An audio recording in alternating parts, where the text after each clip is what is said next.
The Turin disaster resonated throughout Europe. Saying au revoir to London are members of the Arsenal football team as they leave for a tour of Brazil. Following the recent disaster to the Turin team, Arsenal travelled in two parties, and here are some familiar faces in the first batch. To them and to their fellow players, we wish many good games on the other side of the world. Air travel had become increasingly common, particularly after the European Cup was established. In 1957, Manchester United were England's club champions, a young side who, like Torino, were the source of their national squad's brightest talents. A year later, they flew to Yugoslavia for their quarter-final tie with Red Star Belgrade. United drew 3-3, but won 5-4 on aggregate.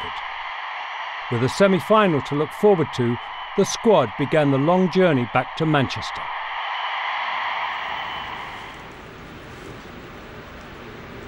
It was a snowy day when we left Belgrade, and when we got to Munich, it was the same, only maybe a little bit heavier. We got to Munich and then we went down through the clouds and the snow on the ground when we got there. And that, I thought, oh, well, that'll be it, we'll be staying in Munich by the looks of it, you know. Anyway, we went back to the terminal, and of course they were refueling the aircraft and tried to take off. And we thought he was taking off, but he went two-thirds of the way. And the brakes went on, you know. Then he stopped, came back, went back to the terminal, and tried again. Everybody was worried then, you know. I mean, there was something seriously wrong.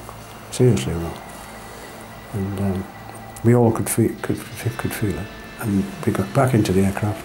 All I could see was snow, and then it started again mid of speed, and it started to go. And I could see the snow flying past, and bouncing around and jumping around. You know, I thought, this is unbelievable. So it's not going fast enough to get off. You know, it started to get off a bit quicker, and then a tremendous thud, as if it hit a brick wall. And then it went on again, it still went on. And then another thud, even harder than that one, you know. I thought, oh, if we have another one like that, that'll be it. That's what I thought, you know. And I'm down in my seat, it's flying along. And then, psh, blackness, I didn't see anything.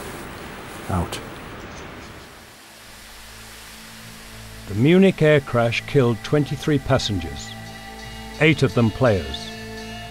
Like Torino before them, the tragedy placed an almost intolerable burden on those who were left behind.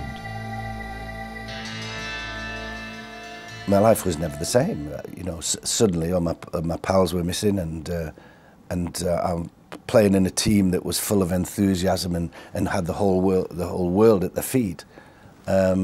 Suddenly, you have to come back, and the club was struggling to actually survive even in the first division. So it did affect me a lot. It changed my life completely, really. While Charlton went on to become a European and World Cup winner, many of his teammates were not so fortunate. Some of the survivors complained that the game had been quick to forget them. We should have been paying more attention to the survivors and all the people who had died as well. And we didn't. We were too busy getting on with the game, you know. They didn't look after the people. That's when I got the anger. Real anger. They were cast aside, more or less. A lot of it because they couldn't play football anymore, really. And some of the lads who played were suffering just because they were okay physically, I mean, not all mentally. But that's life.